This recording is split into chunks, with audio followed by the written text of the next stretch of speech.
Hi, I'm David Shindler of Learning to Leap, and welcome once again to the latest in our monthly series of conversations with interesting people in the jobs, careers, and employability space. Today, it's my pleasure to welcome Kylie Cook, who is a graduate consultant with Gradconsult, a company specialising in graduate employment. Welcome, Kylie. Hello, good afternoon. It's a bit of a mouthful to say that, isn't it? Grad consultant at Grad It Consult. is. Well, I thought I'd give you your official title anyway. So really, really great to speak with you. So tell us a little bit about you and how you ended up working with a really, really interesting company in Sheffield called Grad Consult. Well, I actually started working for Grad Consult after I met Rebecca Fielding, who's the owner and managing director, Yeah. and I was actually her first employee. So I'd been living in Sheffield for about 3 years before I met her, and I'd been doing various catering-based, hospitality-based work, and I'd owned my own cafe as well, and kind of jostled around doing very sort of service industry related roles. And I met Rebecca as part of a graduate internship scheme called Rise, which I know we're going to cover later. And Rebecca had an opportunity to do some events management based work. So I joined her on a temporary contract, which was about 12 weeks long, and had a really great time running this big celebration event, Yeah. and was offered a permanent post off the back of it. And I've been with her for, it'll be my 2 year anniversary in January, actually. Wow. So yeah, Time has I don't know flown. where the time's gone. So that puts you in a really interesting position, doesn't it? Because you were a student within living memory, as opposed to me, and so and you've also been a sort of budding entrepreneur as well in terms of what you did when you came out of university, and you've gone through a process of being an intern, and now you're working for a company that supports people for going into the jobs that you've done. You've gone through that Absolutely. process yourself. It is quite an interesting journey because I know certainly I work with a lot of SMEs myself, and of course I work for an SME, and I think that entrepreneurial experience or Mm, flair is something that's really valuable in SMEs. But the tricky balance for people is often, do these people who have this entrepreneurial flair, do they want to go and run their own business, and will mm. they be satisfied working for someone else's? And I know that can be a rub for some people, but it's fantastic for us because we're a small company of, I think there's 7 of us now. Mm. We have a very all-inclusive kind of attitude. Everyone has a say in everything, and it's just a really nice, friendly working environment where everyone's opinion counts, and we come to decisions together. So Yes. it's as a graduate, as a sort of recent graduate, well, it's 5 years now, so perhaps not, but it's definitely got a lot of the working styles that the more sort of, well, the recent generation is looking Yeah. for. So that's interesting. Why you chose to go down the route of small businesses as opposed to a larger organisation? What tempted you to go to look into that area? The kind of combination of previous experience and accident. I was brought up in a family business, Mm, a gastropub that my parents still own now, and so I always had that very close look into what was going on, and mm, a hand in everything really. You could be helping out with the VAT return one day and pouring pints 2 hours later, and then giving a hand to the chefs in the kitchen, and it just had. I think with small businesses, you get a real variety of day-to-day tasks as well as general responsibilities that you just don't get in a larger company. mm. And often with the bigger companies, you can have a very specific work stream. Yeah, And of course, I do have the bigger projects that I work on that take up the bulk of my working week. yeah. But you really don't know what's going to land on your plate for the other few hours or the other days, when you're not tied up with So those the variety and responsibilities. spontaneity is part of life Exactly, in a small company. exactly. It's all good fun. Brilliant. And you must come across a lot of graduates in the work that you do who may not have considered small businesses before. What are some of the sort of things that you find that people's perceptions or misperceptions of working for an SME?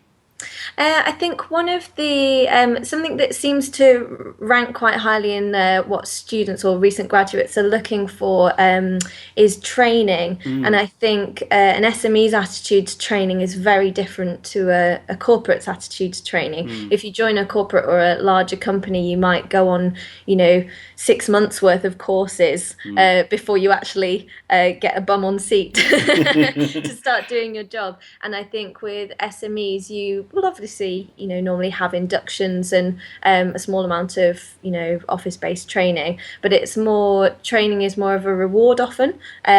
So you prove that you've got that you've got a flair in something, I guess, Yeah. or a keen interest in that you can get stuck in and prove your worth and hard work ethic. Mm. But and a result of that will be that you'd get a set training course, and that would upskill you then to take on more responsibilities. So I think you work towards training rather than get trained and then do your job, if that makes sense. So there's almost a kind of on-the-job learning experience which tests you Exactly. out, and then it's about identifying what now do you need to accelerate or develop further. To then take you into that next step Yeah. where you can really start adding that deeper value to the business. Yes. Okay. And what are some of the other differences you found working for, I don't know, grad consult as opposed to running a cafe? Well, there's just as much cake, I think, Yeah. which is always a good sign. I think. Oh, I'm not sure. That's a difficult question. There's obviously the big sector differences, Mm. but in fact, can I give you a similarity first Yeah, that I sure. wasn't expecting? So, one thing I really love, that's a big similarity is although we're arguably not a customer-facing company in the sense that a cafe would be, Yeah.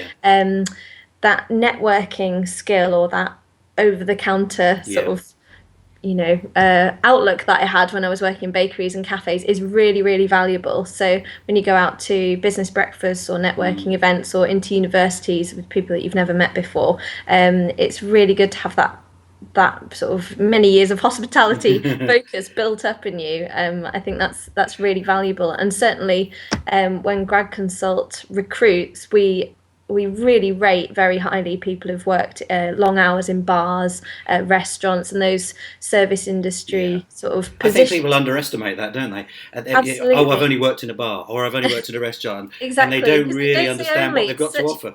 Yeah, it's a really tough environment, and we really do value that. I think it really does show what you're made of if you've done those kind of So hours. the relationship building, the rapport building, the ability to get on with people in different circumstances, particularly customer facing one, puts you in good place and good stead for the kind of relationship building you need to develop long term partnerships for work, for winning business, Absolutely. for building trust as well.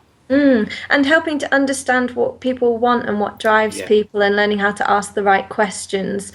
So firstly, you understand what someone is saying or trying to communicate, but also that they innately know after you've had some really good conversations that you really care about what they're doing and that Mm. you've got your hands around it and will genuinely be able to help them with whatever area it is you're working with them or consulting on. Yeah, and sometimes people don't recognise that as they see the word networking and they think, "Oh, it means it Yeah. means something false and formal." Whereas what you're talking about is just getting on with people in a business setting. Absolutely. I love networking as well because I just think there is so much you can learn from other people from all walks Mm. of life. And it doesn't have to be a business transaction. Yes, And exactly. most of the people you meet, may not have any business relationship with in the future, Mm. but there's always things to be learned. But it just amazes me the kind of broad industries and sectors and the kind of roles that people do. And I think the more time you spend with your ears open, the better you'll be at your job, regardless of what you do. Absolutely, that sounds great. Now, so tell us a little bit more about Grad Consult and your role and your job and what you do.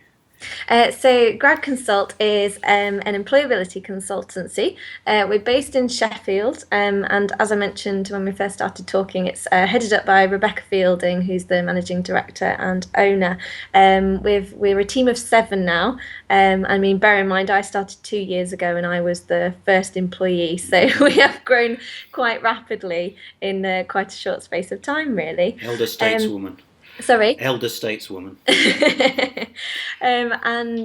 So we work in 2 main areas, really. So we do a lot of work with universities, and that's both with career services to help them with their employer engagement, or directly with departments. If they want to do some specific employability work with their students on a subject basis, rather than a broader university reach. And then we also work largely in the private sector, with everything from blue chips to the tiniest of SMEs.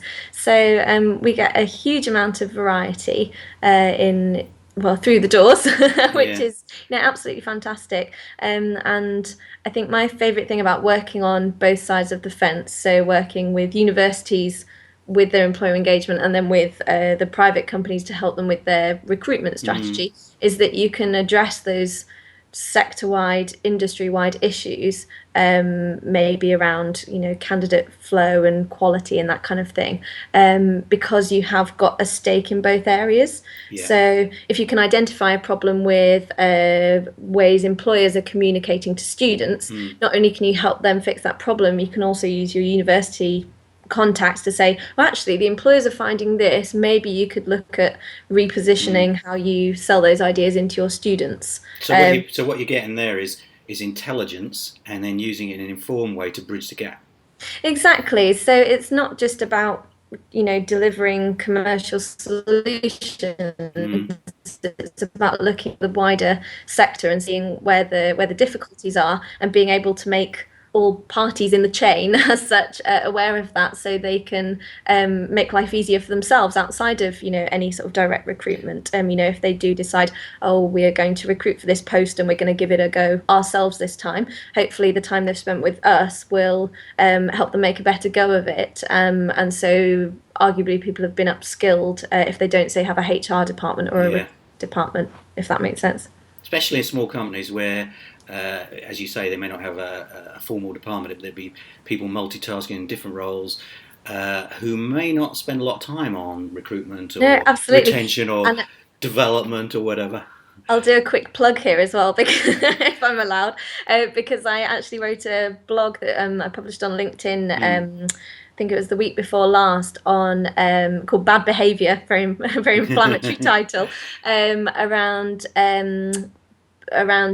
things businesses have done wrong in terms of interviewing, because so often you see, the candidates, they turned up, they were scruffy, they were late, they did this, that and the other, and I thought, there's so much that businesses can learn from other businesses who have maybe missed the mark in terms of their interviews. I wanted to share some of those stories in the hope of helping, the smaller businesses who maybe are only 1 or 2 people who don't have any interview experience other than having been interviewed at some point themselves, to be able to say, what are some of the pitfalls, and how might you go about it if you did find yourself in an interviewing position and not in a position to seek any external help.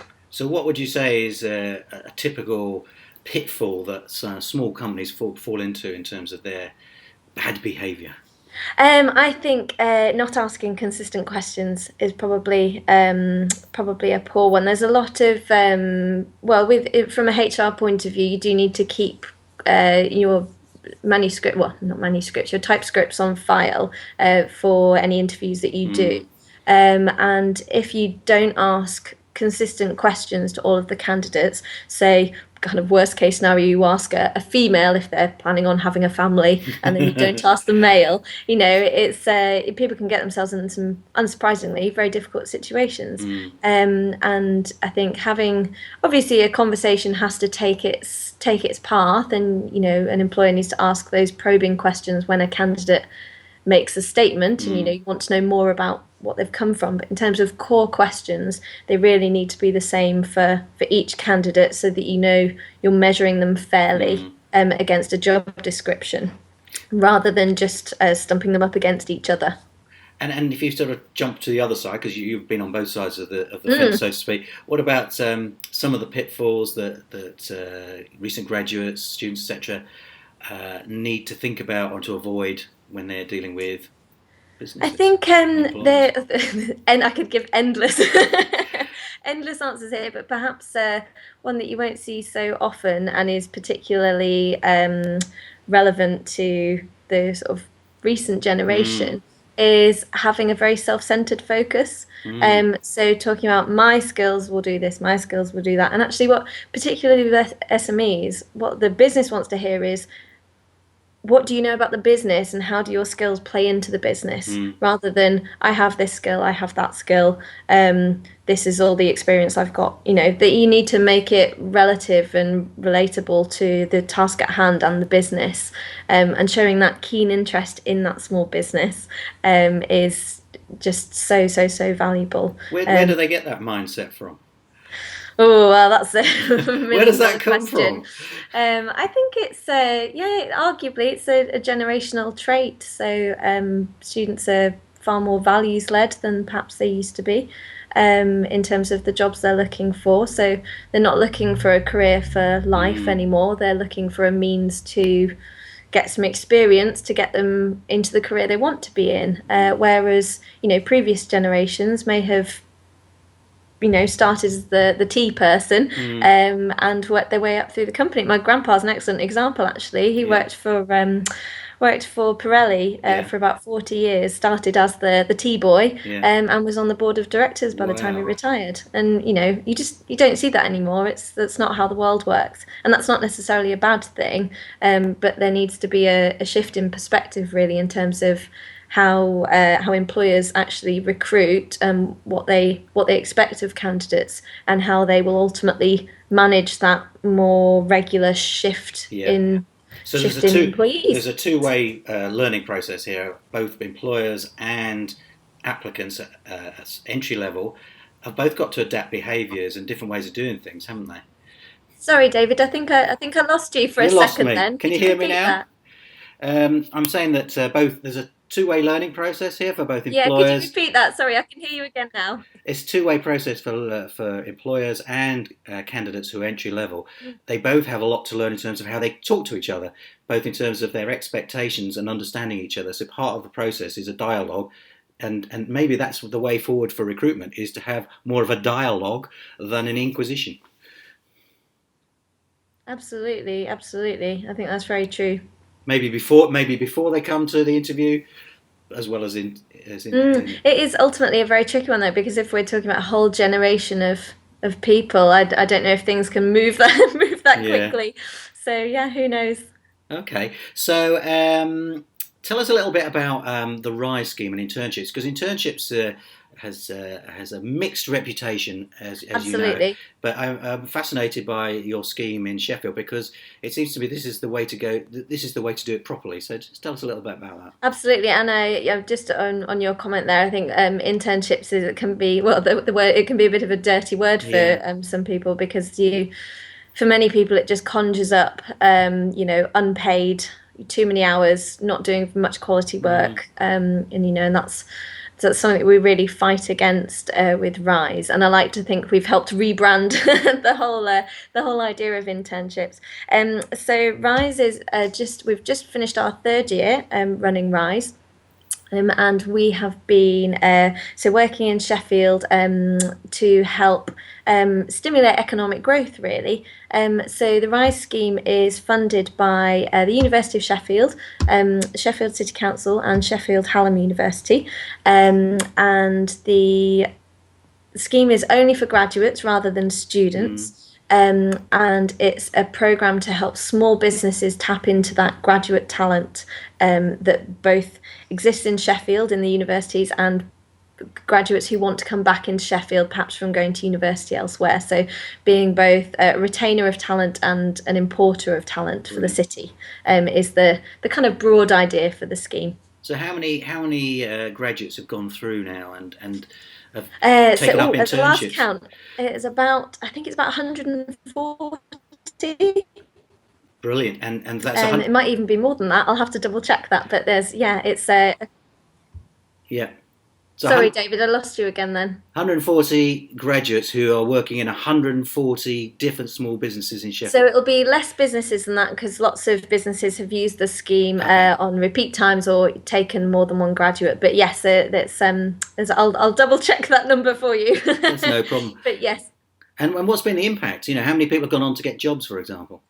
well, in the pilot of the scheme, which is 2013, we had a retention rate of about 80%, Fantastic. which is absolutely fantastic. That has dropped somewhat across 2014, and it's looking like it will drop a little in 2015. And I think that is just really, really what we were just talking about is indicative of that shift in mindset. We this year have seen the first group of graduates who have spent £9,000 per year on their Yeah. fees, which we're all very interested to see if there would be any repercussions from that in terms of the retention and the kind of graduates we'd attract. We actually found that the quality has been fantastic. The scheme has still got a fantastic reputation, and I think the brand has got a really good foothold in Sheffield now. So graduates specifically seek it out. So I think the retention rate will shift slightly, but I think the popularity will remain the same. So, what do you think the sort of best practices are around internships coming out of the Rise scheme? What are the things that make it a good internship, paid internship, successful?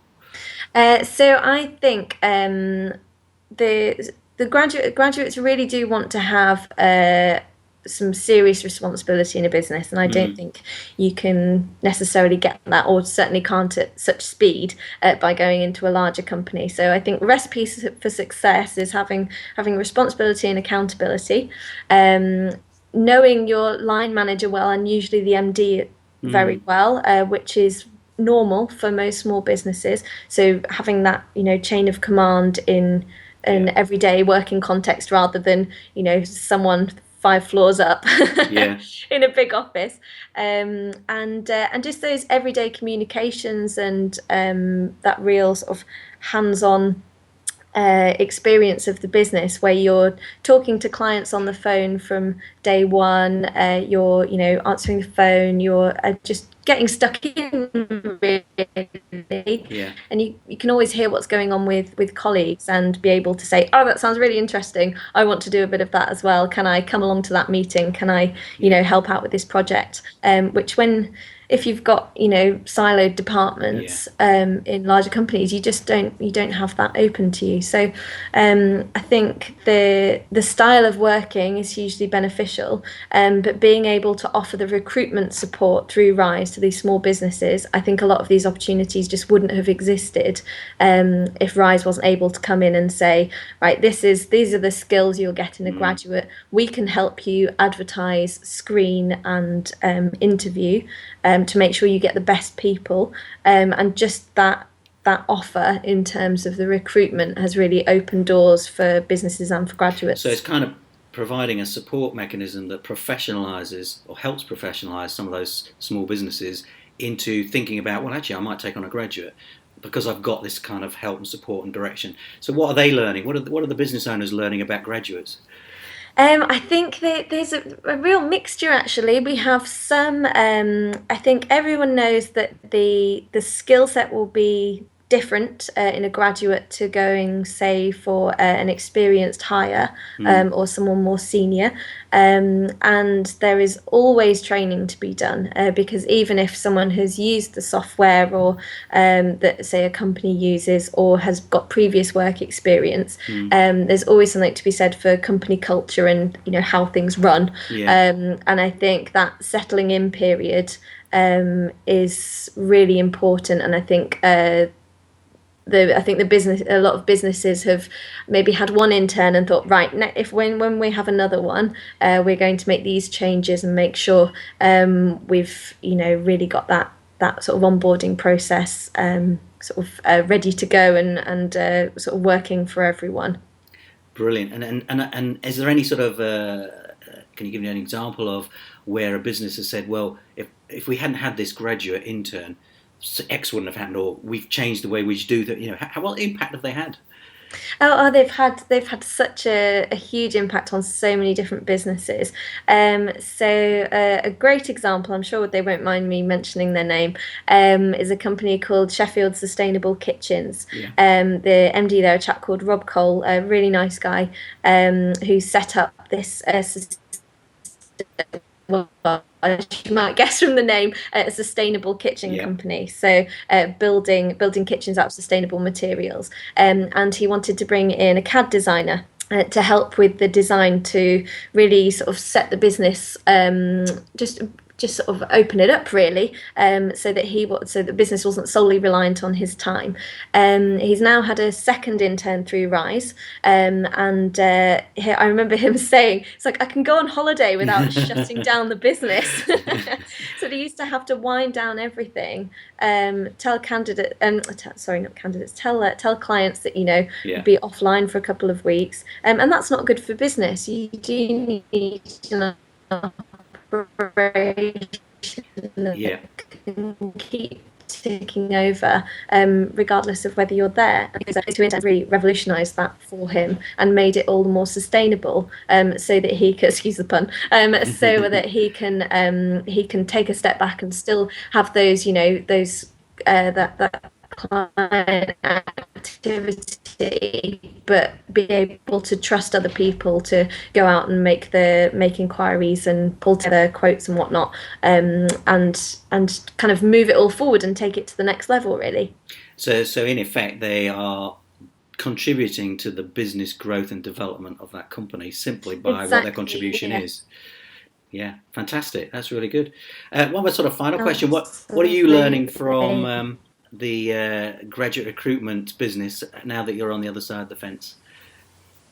How does it look? Does it look different, or how you imagined it? Oh,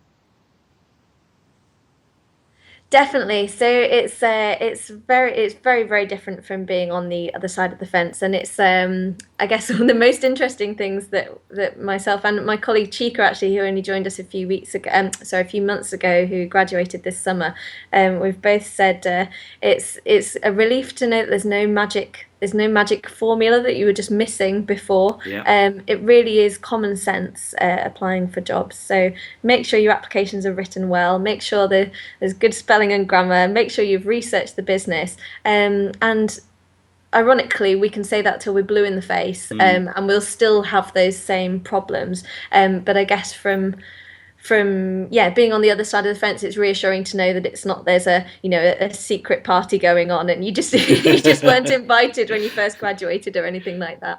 But it's just about communicating to candidates, really, that just those basics will get you everywhere. Make fewer applications and make them better, and you're far more likely to succeed.